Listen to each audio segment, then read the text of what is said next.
کراچی کے ہمیشہ جب بھی میں وزٹ کرتا ہوں مجھے to be very honest Karachi کے لوگوں پر تھوڑا مجھے بہت زیادہ وہ آپ کہیں کہ طرز کی حد تک ہمدردی ہوتی ہے. ساحل سمندر پہ ہی چلے جائیں تو آپ کو لگتا ہے کہ جہاں پہ ساحل سمندر کی یہ حالت ہو, جو ایک ایسا اسپاٹ ہے جو لوگ وزٹ کرتے ہیں انٹرٹینمنٹ کے لیے, اگر وہ نہیں ایک ایریا پورا اچھی طرح مینیج ہو پا رہا تو باقی شہر کس طرح مینیج ہوگا. تقریباً 40% کراچی جو ہے وہ سول گورنمنٹ کے پاس نہیں بلکہ وہ کنٹونمنٹ ایریاز ہیں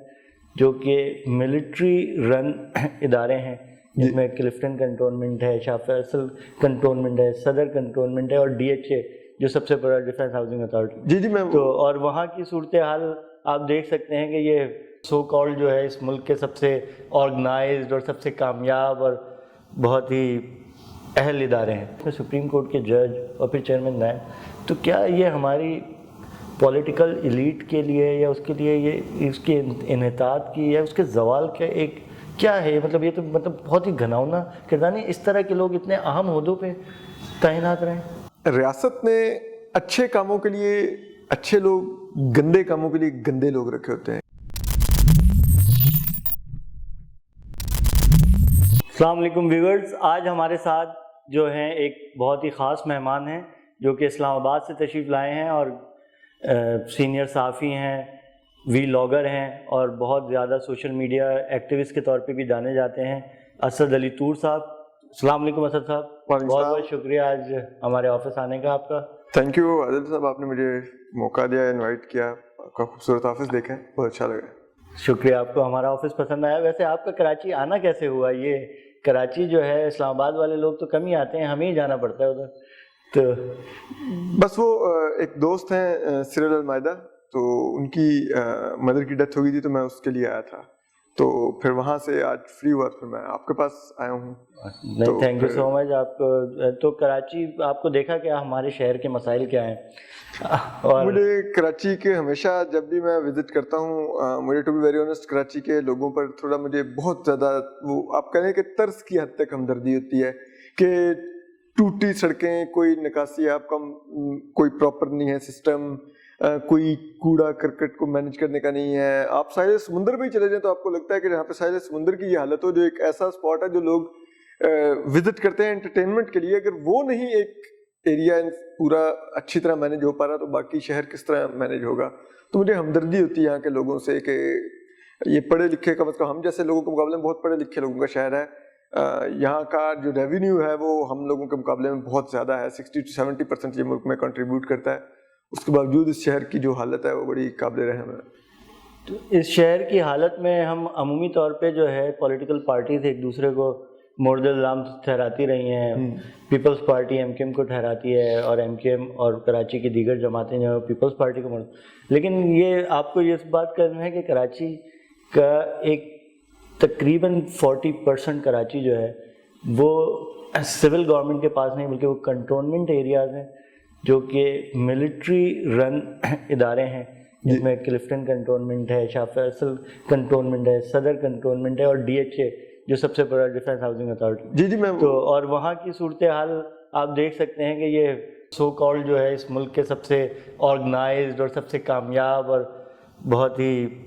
اہل ادارے ہیں. جی بالکل, میں نے یہ چیز نوٹ کی شاہراہ فیصل پر بھی ٹریول کرتے ہوئے کہ کس طرح سے وہ تمام بڑی جو ایریاز ہیں جو بڑی کی جگہ پر بنتے ہیں, وہ کوئی ایئر فورس کے پاس ہے تو کوئی نیوی کے پاس ہے,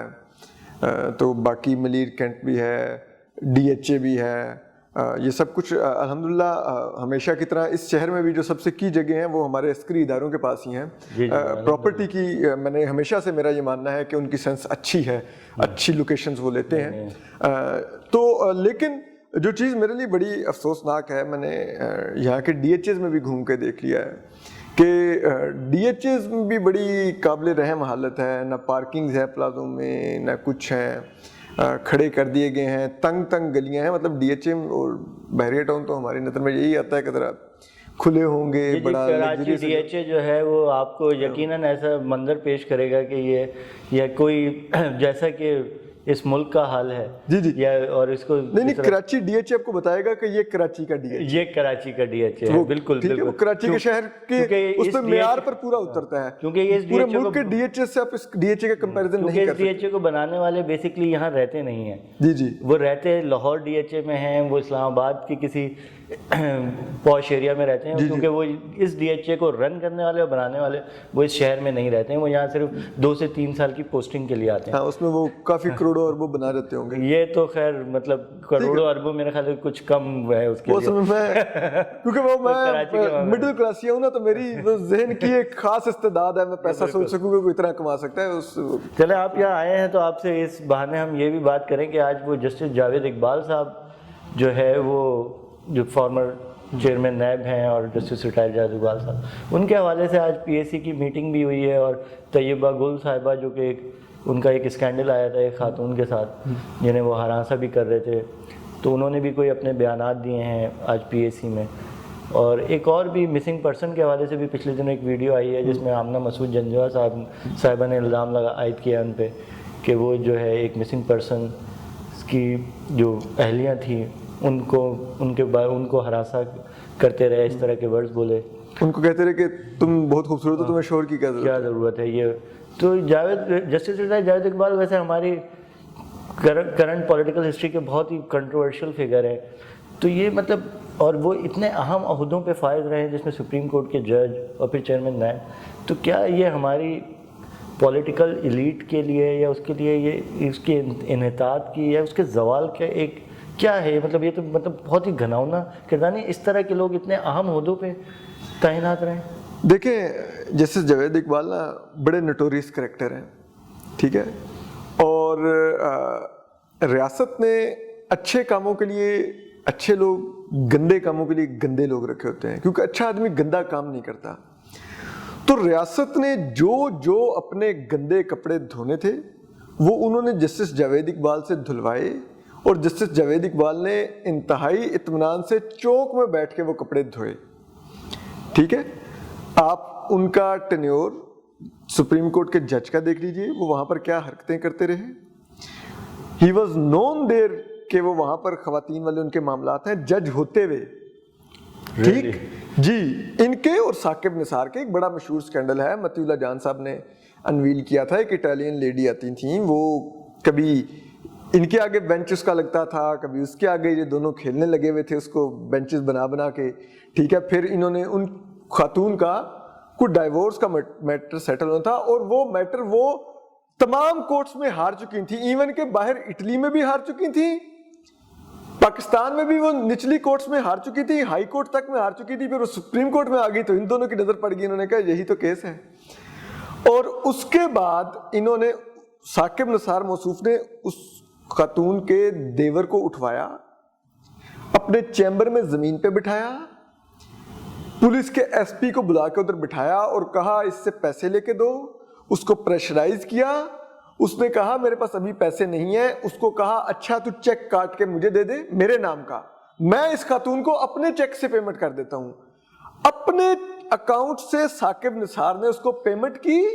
مجھے یقین نہیں ہے جی یہ سپریم کورٹ میں جسٹس جو بعد میں چیف جسٹس بنے ثاقب نثار کے چیمبر میں ہو رہا ہے اس خاتون کو اپنے چیک سے پیمنٹ کی اور اس کو کہا کہ میں جسے کہتے ہیں جو فیصلہ بھی اب لکھوں گا یعنی کہ چیمبر میں انہوں نے خود ساختہ ایک سماعت کی انہوں نے کہا میں لکھوں گا میں آپ کو بھیجوں گا پہلے آپ دیکھ لیجیے گا اگر اس میں سے کچھ ایڈ کرنا ہوا یا کچھ نکالنا ہوا تو وہ بھی کر دوں گا پلس اس خاتون کے ساتھ یہ بھی ذکر کرتے رہے کہ میں اٹلی بھی آتا رہتا ہوں تو کہاں پر آپ رہتی ہیں تو کیا یہ سب کچھ بھی بڑا پلیزنٹ ماحول ایک چلا بڑا انہوں نے گیم آن کی دونوں نے اور پھر آپ اس کے بعد دیکھیے کہ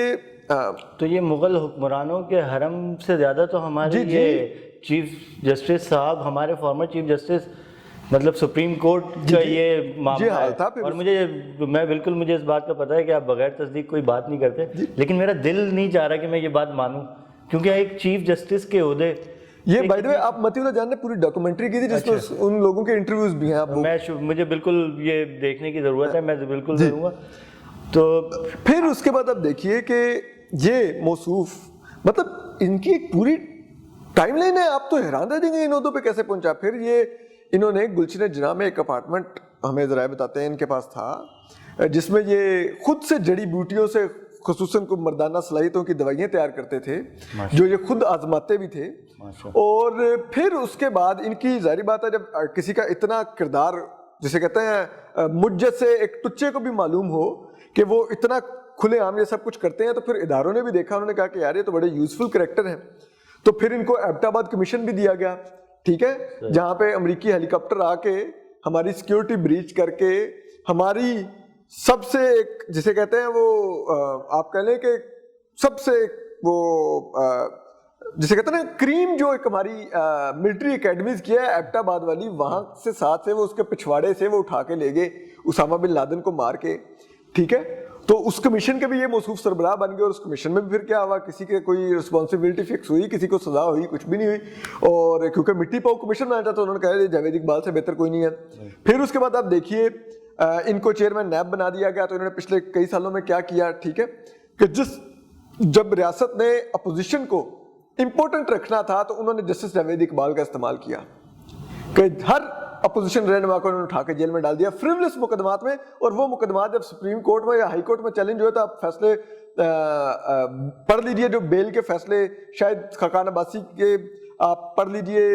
ان کے مفتاح اسماعیل کے آپ پڑھ لیجئے, خواجہ آصف کے جو جسٹس اطہر منلہ نے تحریر کی اسلام آباد ہائی کورٹ میں, جو سپریم کورٹ میں خواجہ سعد رفیق کا فیصلہ لکھا جسٹس مقبول باقر نے, آپ فیصلے پڑھ لیجئے, آپ کو ان کے بنائے ہوئے کیسز کی ورث پتہ چل جائے گی. پھر آپ دیکھیے کہ بات یہیں نہیں رکتی, آپ نے ان کو لاپتہ افراد کمیشن کا بنا دیا, وہ بھی کیونکہ ریاست کا ایک گندا پروجیکٹ ہے. آپ نے ماؤں کے بیٹے اٹھائے ہوئے ہیں, بہنوں کے بھائی اٹھائے ہوئے ہیں, ہماری بہنوں کے شوہر اٹھائے ہوئے ہیں, آپ نے وہ ان کے حوالے کیا. اور یہ آج سے بہت پہلے, یہ ابھی آمنہ مسعود جنجوعہ صاحب نے بتایا ہے, اس سے بہت پہلے منظور پشتین صاحب نے کہا تھا کہ ہماری پختون خواتین لاپتہ افراد کمیشن پیش ہوتی ہیں تو ان کو یہ جاوید اقبال ہراساں کرتا ہے. اچھا, ٹھیک ہے. اور انہوں نے بھی یہی کوٹ کیا تھا کہ وہ اس قسم کی باتیں کہتا ہے ان کو کہ تم اتنی خوبصورت ہو, چھوڑو کیوں ڈھونڈ رہی ہو اس کو. تو یہ بابا ذہنی مریض ہیں یا کیا کوئی؟ یہ پریڈیٹر ہے, یہ ایک پریڈیٹر ہے, ٹھیک ہے. اور یہ سب کچھ ایک کرتے رہے. اب یہ جو خاتون طیبہ گل ہیں جن کا آج آپ نے حوالہ دیا,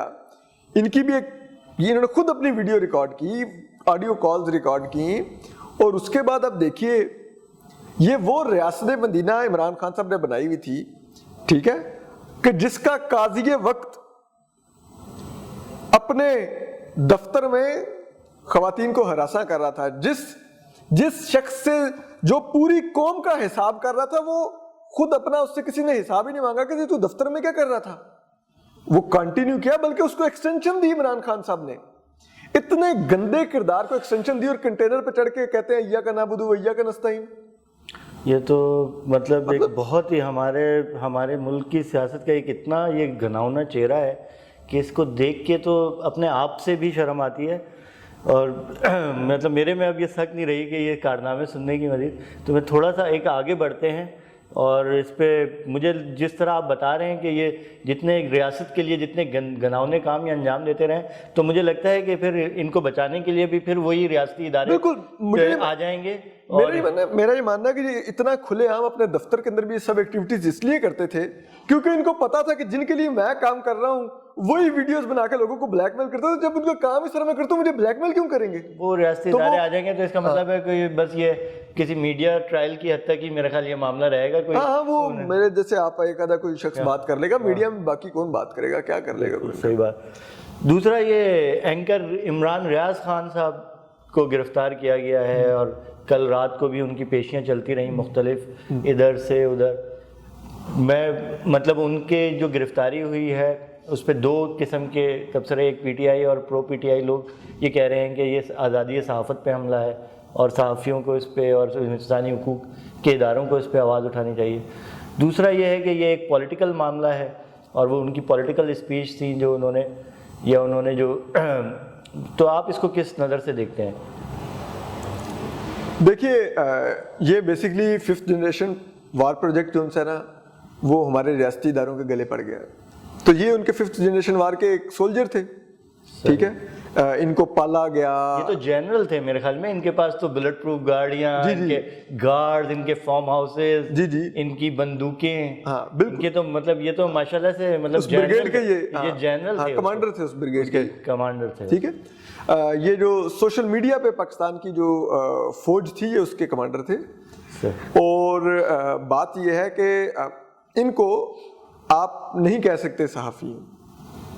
یہ خود اپنے منہ سے کہہ رہے ہیں کہ مجھے بلا کے ویڈیوز دکھاتے تھے, فائلیں دکھاتے تھے. مجھے ایک چیز بتائیے,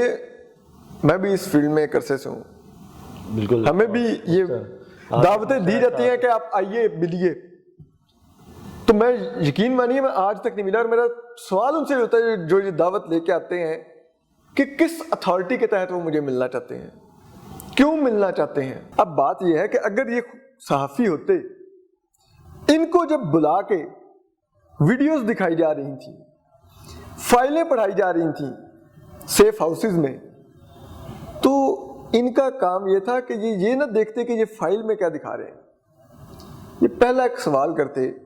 کہ سر آپ کے پاس کیا اتھارٹی ہے یہ کرنے کی, آپ پولیس ہیں, آپ ایف آئی اے ہیں, آپ کے پاس آئین میں کہاں پہ مینڈیٹ ہے کہ آپ لوگوں کے فائلیں لے کے بیٹھے ہوئے ہیں, لوگوں کی ویڈیوز بنا کے بیٹھے ہوئے ہیں, لوگوں کی آڈیوز ٹیپ کر رہے ہیں. بالکل ٹھیک. آپ کو تو ہم جو بجٹ دے رہے ہیں, اپنا پیٹ کاٹ کے دے رہے ہیں, وہ تو ہمیں بیرونی دشمن سے بچانے کے لیے ہے. آپ کا تو کام ہی نہیں گورننس میں انٹرفیئر کرنا. بالکل صحیح بات. ٹھیک ہے, یہ آپ لے کے کیا بیٹھے ہوئے ہیں, لیکن آپ کا کیونکہ ادھر سے روٹی لگ رہی تھی, آپ کو پتا تھا یہ مجھے دی اس لیے جا رہی ہے کہ میں نے جا کے بولنا ہے اور اس سے مجھے پیسے ملیں گے, تو آپ تو جسے کہتے ہیں ادھر الٹی کلا بازیاں کھاتے تھے, وہ دیکھ کے آپ کہتے تھے یہ چیز. ٹھیک ہے, آپ لوگوں نے پاکستان میں جمہوریت کو, پولیٹیکل کلاس کو, پولیٹیکل ورکر کو, میڈیا کو, ایون کہ پاکستان کی سول سوسائٹی کو اور وومن رائٹس کی تنظیموں کو ڈسکریڈٹ کرنے میں پورا کردار ادا کیا. آپ نے, وہ ہماری ایک بچی مرڈر ہوئی نور مقدم, جی بالکل, اس معاملے میں مجھے یاد ہے کہ ان کی ویڈیوز اور انہوں نے, ٹھیک ہے, اور یہ کہا جاتا ہے کہ شاید ان کے فادر کی جانب سے کوئی جو وہ ظاہر جعفری جو درندہ تھا, ہاں وہ الزام لگتا ہے کہ انہوں نے ان یوٹیوبرز کو پیسے دیے تھے. اچھا. اب بات یہ ہے کہ آپ سوچئے, ہمارے ملک میں پچھلے دنوں کچھ سکینڈلز آئے کہ جہاں پہ کچھ لوگ پکڑے گئے جو قبر میں ریپ کرتے تھے, جو بچیوں کی میتیں آتی تھیں. جی, یہ جو عمران ریاض نے بھی کیا نا, یہ بچی کا ریپ ہی تھا, جو مرڈر ہوئی بھی تھی, اور اس نے یوٹیوب پر بیٹھ کے اس کی کردار کشی کی. میں بالکل ایگری کرتا ہوں آپ کی. ٹھیک ہے, یہ وہی تھا, اس نے وہ کیا. اس نے حامد میر صاحب, ابصار عالم صاحب, دیگر صحافیوں کو غداری کے سرٹیفکیٹس دیے کہ یہ لوگ خود آپ کے پر جب حملہ ہوا اس وقت بھی ان کی رائے کچھ زیادہ مختلف نہیں تھی میرے خیال ہے. یہ تو یہ سب کچھ یہ کرتے رہے. پھر جب پی ٹی آئی کی حکومت نے ایک انتہائی فاشسٹ قانون لانے کی کوشش کی کہ 5 سال قید ہوگی فوج پہ تنقید پہ, انہوں نے اس کی حمایت میں ویڈیوز کی اور کہا بالکل ٹھیک ہے, میں اجازت نہیں دے سکتا میری فوج کے اوپر کوئی بات کرے, ان کو جیل میں ڈال دو. یہ تو گردنیں اتروانے کی لوگوں کی پھر رہے تھے, لوگوں کو کفر کے فتوے دے رہے تھے. اسی قانون کے تحت انہیں اندر کیا گیا ہے. مزے کی بات ہے, ابھی وہ قانون نہیں آیا تو ان کے ساتھ یہ ہو رہی ہے. سوچئے اگر وہ قانون آیا ہوتا تو اس قانون کے تحت ان کے ساتھ کیا ہوتی. بالکل ٹھیک ہے, بالکل. اور پھر یہ سب کچھ یہ کرتے رہے. ابھی حال ہی میں جب یہ اس بھنور میں گھرے ہوئے تھے, یہ اسلام آباد ہائی کورٹ بیل لینے آئے, وہاں پر انہوں نے متی اللہ جان جو ہمارے سینئر صحافی ہیں, بالکل, ان کے اوپر جس قسم کے غلیظ الزامات لگائے کہ تم بیرک میں تمہارا ریپ ہوا تھا, یہ ہوا تھا, وہ تھا. بالکل ٹھیک ہے, وہ سمیع ابراہیم اور ٹھیک ہے, مطلب وہ سمیع ابراہیم وہ جو امریکی شہری ہیں اور وہ امریکہ کے خلاف بات یہاں پہ پروگرام کرتے ہیں اور وہاں امریکی پاسپورٹ لے کے گھومتے ہیں. یہ کتنی دلچسپ بات ہے نا. وہی نا, تو وہ آپ یہ اس قسم کے کردار تھے. اور متی اللہ جان تو خیر ان سب لوگوں سے مطلب ان کا قد بہت بڑا ہے, بہت ہے, متی بھائی کا بہت بڑا مطلب وہ ایک بہت قداور شخصیت ہے, یہ ان کے سامنے بونے بھی نہیں ہے. جی, تو یہ کام کرتے تھے. ٹھیک ہے, اب یہ کہہ رہے ہیں کہ میں صحافت کر رہا ہوں. کون سا صحافی آپ مجھے بتائیے کہ ایک سیاسی جماعت کے سٹیج پہ چڑھ کے تقریریں کرتا ہے اور کہتا ہے میں جواب لوں گا, تم مجھے اس رستے پہ لائے تھے. بھائی تم مجھے اس رستے پہ لائے تھے تو اٹ مینز اب تمہیں آئیڈیا ہو جائے کہ وہ تمہیں غلط رستے پہ لائے تھے. تو اگر تم غلط کام کرنے میں اگر